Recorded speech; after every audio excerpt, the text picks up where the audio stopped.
बहुत बहुत धन्यवाद संचालक महोदय जी। सर्वप्रथम पुरानी पेंशन बहाली के लिए अपनी जान की आहुति देने वाले डॉक्टर रामाशीष के चरणों में मैं सत सत नमन करता हूँ। आज के अंतर्राष्ट्रीय वृद्धजन दिवस के अवसर पर शहीद डॉक्टर रामाशीष की स्मृति में जो आयोजन रखा गया है उसमें विभिन्न विभागों से आए सेवारत, सेवानिवृत्त, ओपीएस अथवा एनपीएस के समस्त शिक्षक एवं विभिन्न विभागों के कर्मचारियों का मैं स्वागत करता हूं, वंदन करता हूं, अभिनंदन करता हूं। साथियों, जब प्रारंभ में मैं शिक्षा विभाग से जुड़ा था, सरकारी नौकरी में आया था, तो पुरानी पेंशन नहीं थी। और जब हम पुरानी पेंशन की बात करते थे अपने शिक्षक साथियों से ही, तो उनका सीधा सा एक ही जवाब हुआ करता था कि जिस पेंशन को केंद्र सरकार ने खत्म कर दिया है वो पुनः बहाल नहीं हो सकती और राज्य सरकार भी इसको नहीं कर सकते। हम लोगों को जब विभिन्न संगठनों के द्वारा बुलाया जाता था या हमारे विभागीय संगठनों के द्वारा बुलाया जाता था तो हम निरंतर वहां पर जाते थे और जाते थे। कहा जाता था उस समय कि पुरानी पेंशन बहाल कराना हमारा मुद्दा है और इसको हम कराएंगे। लेकिन हमने ये देखा है, खूब अंदर घुस के इन संगठनों में देखा है कि ये लोग बातें तो करते हैं, मुखौटा लगा के बातें तो करते हैं, लेकिन असली लड़ाई इन पुराने संगठनों की नहीं रही थी। हमने एक बार का दौर है कि एक पोस्ट कार्ड लिखा जाना था माननीय मुख्यमंत्री जी के लिए कि 10 मांगे आप लिखिएगा और 10 मांगे लिखिएगा, उसी क्रम में लिखिएगा जिस क्रम में आपकी प्राथमिकता है। तो हमने अपने यहाँ के विद्यालय के लोगों को ही देखा है जिनसे हम लगातार जुड़े रहते हैं, अपनी समस्याओं को अवगत कराते रहते हैं। उन लोगों ने पुरानी पेंशन की बहाली को 10वें नंबर पे दर्जा दिया। तो इस चीज से अंदाजा लगाया जा सकता है कि हमारी पुरानी पेंशन बहाली के लिए ये लोग कितने सिंसियर थे, कितने निष्ठावान थे।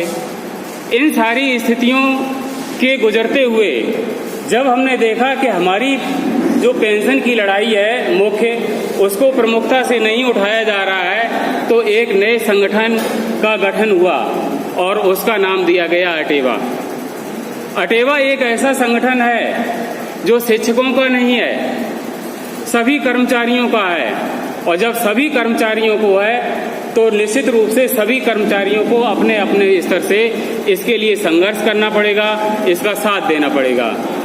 हम जब भी अन्य संगठनों में गए हैं तो हमने एक चीज ये देखी है कि संगठन के जो भी हैं, सपोज हम किसी को इल्जाम नहीं कर रहे हैं, मान लीजिएगा माध्यमिक का ही संगठन है, तो माध्यमिक के जो शिक्षक संगठन हैं उनमें अगर पुरानी पेंशन की बहाल की जाती है, बहाली की बात की जाती है, तो केवल और केवल शिक्षकों के पुरानी पेंशन की बहाली की बात की जाती है। क्या शिक्षकों को ही पुरानी पेंशन चाहिए? उस शिक्षण संस्थान में कार्यरत बाबू को पुरानी पेंशन नहीं चाहिए? उसमें कार्यरत जो 4th क्लास के कर्मचारी हैं उन्हें पुरानी पेंशन नहीं चाहिए? क्या हिंदुस्तान में केवल शिक्षकों को पुरानी पेंशन चाहिए? लेखपाल हैं, सेक्रेटरी हैं, इंजीनियर हैं, डॉक्टर हैं, नलकूप विभाग है, नहर विभाग है, इन तमाम विभागों से जोड़े जो हमारे कर्मचारी हैं, क्या उन्हें पेंशन की आवश्यकता नहीं है? तो इन सारी समस्याओं को ध्यान में रखते हुए अटेवा का गठन किया गया। और अटेवा का जब गठन 2016 में हुआ, फिर उसके बाद लगातार हम अपनी पेंशन की मांग को बुलंद करते आए हुए हैं। हमने ये देखा है कि स्टार्टिंग में जब कोई हमारी पुरानी पेंशन बहाली की बात नहीं करता था, तो शुरुआत में हमने विधायक लोगों के निवास पर, सांसद लोगों के निवास पर उपवास रखा, धरना प्रदर्शन किए। और जब धरना प्रदर्शन किए और हमने अपनी बात को रखा कि देखिएगा एनपीएस जो है वो न शिक्षकों के हित में है, न कर्मचारियों के हित में है और न ही राष्ट्र के हित में है। किस तरीके से हित में नहीं है, उसके लिए हमने उन्हें अपना कैलकुलेशन करके बताया भी। अब जैसे एक एग्जाम्पल हम देना चाह रहे हैं, कहीं दूर नहीं, हम अपने विद्यालय की बात रख रहे हैं। हमारे विद्यालय में केवल 2 ऐसे साथी हैं, शिक्षक साथी, जो एनपीएस से रिटायर हुए हैं। और अगर पेंशन की अगर हम बात करते हैं, ओपीएस की बात करते हैं, अगर उन्हें पेंशन दी जाती तो मेरे ख्याल से ज़्यादा 30 हज़ार रुपये पेंशन मिलती। तो कितना पेंशन का हो गया, सरकार को कितना बाइंड करना पड़ता। हमारे विद्यालय के एनपीएस वाले शिक्षकों को पेंशन देने के लिए 60,000 रुपये खर्च करना पड़ता। लेकिन हमारे विद्यालय के जितने भी एनपीएस के कर्मचारी हैं, उनका 10% कट रहा है।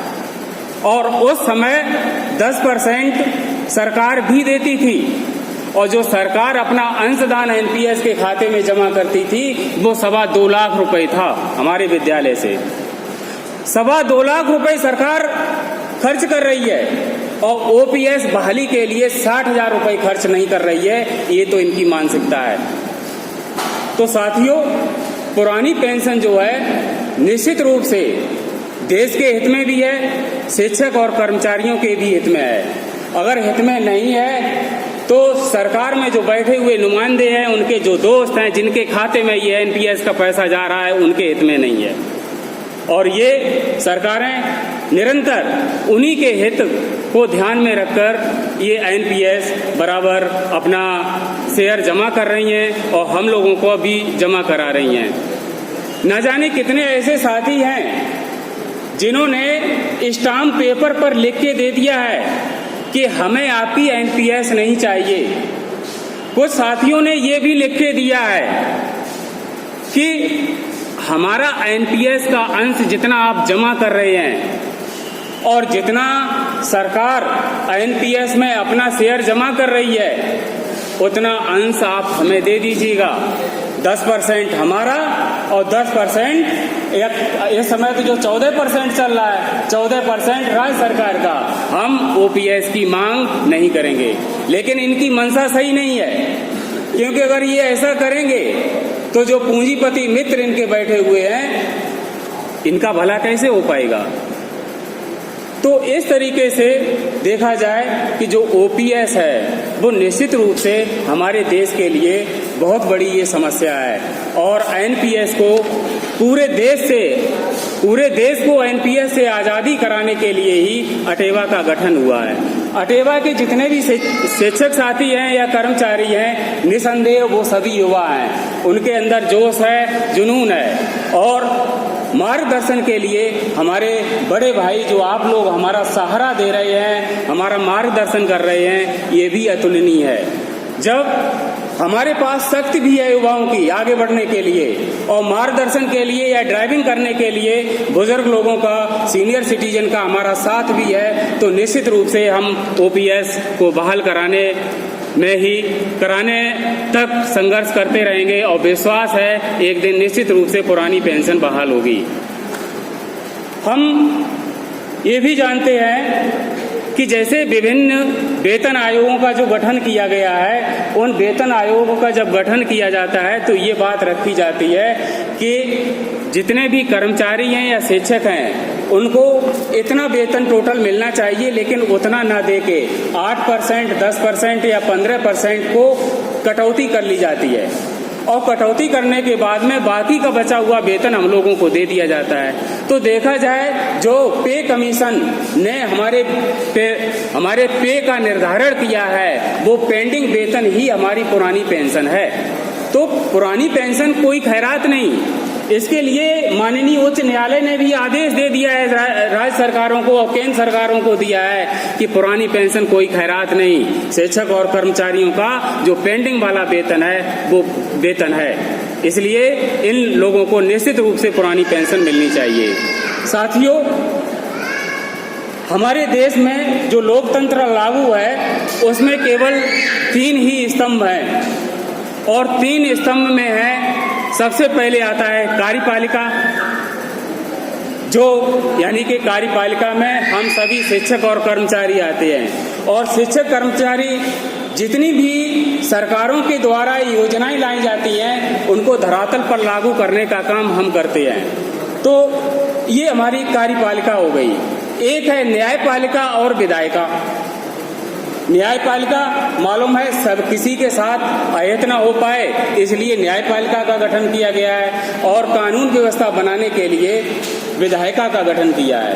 लेकिन बड़ा ताज्जुब है, हम जिन नुमाइंदों को अपनी बात रखने के लिए, अपना प्रतिनिधित्व करने के लिए वहां पर भेजते हैं, वो केवल अपना प्रतिनिधित्व करते हैं और हमारा प्रतिनिधित्व नहीं करते हैं। वो लोग कहते हैं कि नहीं, हम तो ओपीएस के दायरे में ही रहेंगे। जो विधायिका है वो कह रही है कि हम तो ओपीएस के दायरे में रहेंगे, और एक एक ओपीएस नहीं, हम 8-8 भी ओपीएस लेंगे। न्यायपालिका भी डंडा ठोंक के कह देती है कि विधायिका ओपीएस में रहेगी तो न्यायपालिका भी ओपीएस में रहेगी। अब इन शिक्षक और कर्मचारियों की बात कौन उठाएगा? क्या ये ओपीएस के हकदार नहीं है? जब पूरे हिंदुस्तान में एक कानून है, एक विधान है, तो एक पेंशन क्यों नहीं है? एक पेंशन भी होनी चाहिए। तो इसके लिए हम सबको एक मंच पर आके संघर्ष करना पड़ेगा। साथियों, 2016 से लेकर के अब तक हमने न जाने कितने धरना प्रदर्शन किए, न जाने कितनी मीटिंगें अटेंड की। तब से लगातार हमारा संघर्ष जारी है और इस संघर्ष में हम लोहे को फूंक फूंक करके अपनी धौंकनी चला चला के गर्म कर रहे हैं, और लोहा गर्म हुआ भी, लोहा गर्म भी हुआ है। और इसको आपने देखा होगा कि अब ये जो आवाज है विधानसभा में और संसद भवन में भी गूंज रही है। 2022 में आपने ये भी देखा होगा कि पूर्व के दो मुख्यमंत्रियों ने घोषणा कर दी कि अगर मैं सत्ता में आता हूं तो हम पुरानी पेंशन को बहाल करेंगे। और इसके लिए अटेवा से जुड़े हुए जितने भी संगठन हैं उन सब ने अपनी एड़ी चोटी का जोर लगा के उस गर्म लोहे को काटने का प्रहार किया। लेकिन अफसोस, हमारे बीच में ही कुछ ऐसे लोग भी हैं जो ये कह रहे हैं कि पुरानी पेंशन तो बहाल होनी चाहिए, लेकिन जब मौका आता है, जब टर्निंग पॉइंट आता है, जब हथौड़े से वार करने की बारी आ जाती है, तो लोग वो पानी हथौड़े पे डालते हैं, वार नहीं करते हैं। इनकी वजह से आज पुरानी पेंशन बहाल नहीं हो पाई। और अगर इन लोगों ने साथ दिया होता तो मैं दावे के साथ कहता हूं, आज हम सब लोग पूरे उत्तर प्रदेश के शिक्षक और कर्मचारी ओपीएस के दायरे में आते। और ये ओपीएस के दायरे में केवल उत्तर प्रदेश नहीं आता। उत्तर प्रदेश का जो चुनाव था वो पूरे हिंदुस्तान के शिक्षक और कर्मचारी अपनी नजर लगा के इस पे नजर गड़ा के बैठे हुए थे। उन्हें लग रहा था कि उत्तर प्रदेश ने अगर परिवर्तन ला दिया, अपनी पुरानी पेंशन को बहाल करा लिया, तो निश्चित रूप से हिंदुस्तान में कोई भी ऐसा राज्य नहीं रहेगा जो पुरानी पेंशन से आच्छादित नहीं हो जाएगा। तो ये चुनाव देखा जाए पूरे हिंदुस्तान का था और हम अपनी ही बात कर रहे हैं। सर, सुद्धति ग्लोबल में मेरे ख्याल से सभी ने ट्रेनिंग की होगी और ट्रेनिंग 3 दिन बुलाई गई थी और 3 दिन में कैंडिडेट को एक पाली में जाना था। लेकिन मैं तीनों दिन गया और सुबह से लेकर 6 बजे तक ड्यूटी की। ड्यूटी ट्रेनिंग वाली तो एक पाली में की, लेकिन बाकी जो 5 पालियां थी, हमारे शिक्षक लोग अगर वोट डालने के लिए आते थे तो उनके फार्म में अगर कोई त्रुटि रह जाती थी तो उसका निराकरण करते थे। अगर वहां पर पहुंच रहे हैं, कोई लोग ऐसे भी आ जाते थे कि कहते थे कि अधिकारी के साइन करा के लाओ। अगर उनके अधिकारी के साइन नहीं होते थे तो मैं कहते थे कि आप लाइन में लगे रहिएगा, और मैं दौड़ा जाता था डियास साहब के या बीएसए जो कमल सिंह तत्कालीन थे उनके तुरंत साइन करा के लाते थे और उन लोगों के वोट डलवाते थे। ये हालात थी कि शाम के 6:30 बजे तक लाइन नहीं टूटती थी, और जब शाम के 6:30 बजे तक लाइन नहीं टूटती थी तो इस को बहुत गंभीरता से अन्य सरकारों ने लिया और राजस्थान गवर्नमेंट ने ओपीएस को बहाल कर दिया। उस समय यूपी में चुनाव चल ही रहा था। आप लोगों की जुनून, आप लोगों की शक्ति और आप लोगों ने जो इतनी कर्मठता से लाइन में खड़े रहे, उसकी वजह से राजस्थान में पुरानी पेंशन बहाल हो गई। साथियों, हमें ये नहीं मालूम, अगर हम कैलकुलेशन पे आ जाएं तो हम ये देखते हैं कि जितनी जोश से, जितनी गर्मजोशी से एनपीएस के खिलाफ वोट पड़ा, ओपीएस के लिए वोट पड़ा, उससे कम जोश से ओपीएस के खिलाफ भी वोट नहीं पड़ा। ओपीएस के खिलाफ भी वोट डालने वालों की लंबी लाइन थी। लेकिन हम ये कहना चाहेंगे कि चाहे वो एनपीएस के लिए वोट डाले हों, चाहे ओपीएस बहाली के लिए वोट डाले हों, लेकिन उनकी जो लंबी कतार थी वो हमारे लिए पॉजिटिव पॉइंट साबित हुई, क्योंकि 6:30 बजे तक जब लाइन नहीं टूटी तो निश्चित रूप से राजस्थान जैसी शक्तिशाली गवर्नमेंट ने ओपीएस बहाल किया है। और इसी क्रम में हमारे अध्यक्ष जी ने अभी बताया है कि झारखंड और छत्तीसगढ़ की गवर्नमेंट ने भी पुरानी पेंशन को बहाल कर दिया है। इस समय चुनाव की सरगर्मी चल रही है गुजरात में, तो गुजरात में जो भी मुख्य दल हैं, केवल एक दल को छोड़ करके जो मुख्य अन्य दल हैं, उन्होंने घोषणा कर दी है कि अगर हमारी गवर्नमेंट बनती है तो हम पुरानी पेंशन बहाल करेंगे। और हमारा सर यही मुद्दा है। हम तो ये कह रहे हैं कि चाहे कोई भी दल हो, चाहे एक्स हो, वाई हो, जेड हो, हमें इससे नहीं मतलब। हम तो ये कह रहे हैं जो मुख्यमंत्री के दावेदार है वो अगर ये घोषणा कर दे कि हमारी सरकार बनेगी तो हम पुरानी पेंशन बहाल करेंगे, तो समझ लो हमारा मुद्दा सॉल्व हो गया। और ये हमने कर दिखाया है। मुख्यमंत्री के दावेदार लोग ये कहने लगे हैं, केजरीवाल जी ने भी कह दिया है। तो संगठन के कुछ पदाधिकारी केजरीवाल जी से मिले, उन्होंने कहा कि आपकी मंशा में हमें खोट लग रही है। कि कैसी खोट? कि खोट ये है कि अगर आप शिक्षक और कर्मचारियों को पुरानी पेंशन देना चाहते हैं तो पंजाब में भी तो आपकी गवर्नमेंट है। अगर खोट नहीं है, आपकी मंशा साफ है, तो पंजाब में पहले बहाल कर दीजिएगा, तब हम मानेंगे कि गुजरात में भी आप बहाल कर देंगे। तो तत्काल पंजाब के जो मुख्यमंत्री हैं, माननीय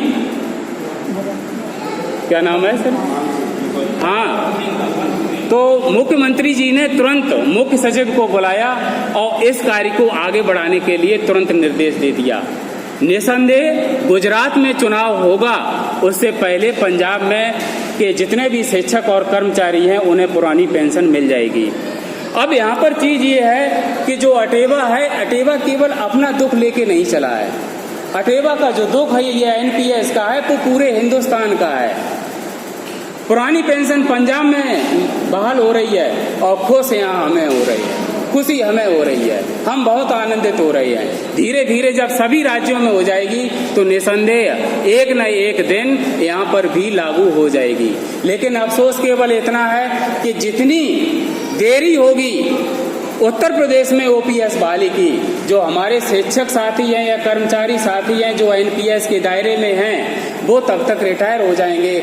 हमें केवल इतना ही अफसोस है कि हम इतना जोर लगाते हुए भी उन्हें ओपीएस के दायरे में नहीं ला पा रहे हैं। तो साथियों, कहने के लिए तो बहुत कुछ है, और यूं ही जब संघर्ष इतना किया है तो इतना ज़्यादा मैटर है कि अगर घंटों भी बोला जाए तब भी कम नहीं होगा अटेवा के संघर्ष का।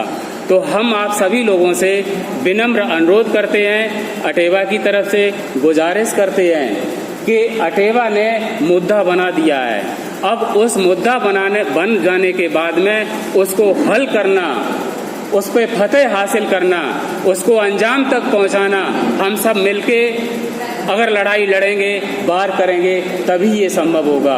तो साथियों, आप सभी लोग अटेवा से जुड़िएगा और अटेवा के आह्वान पर एक साथ निर्णय लीजिएगा। निश्चित रूप से हमारी चाहे केंद्र की सरकार हो चाहे राज्य की सरकार हो, पुरानी पेंशन को बहाल करेंगी। इसी के साथ आप सभी लोगों का बहुत बहुत धन्यवाद, बहुत बहुत नमस्कार।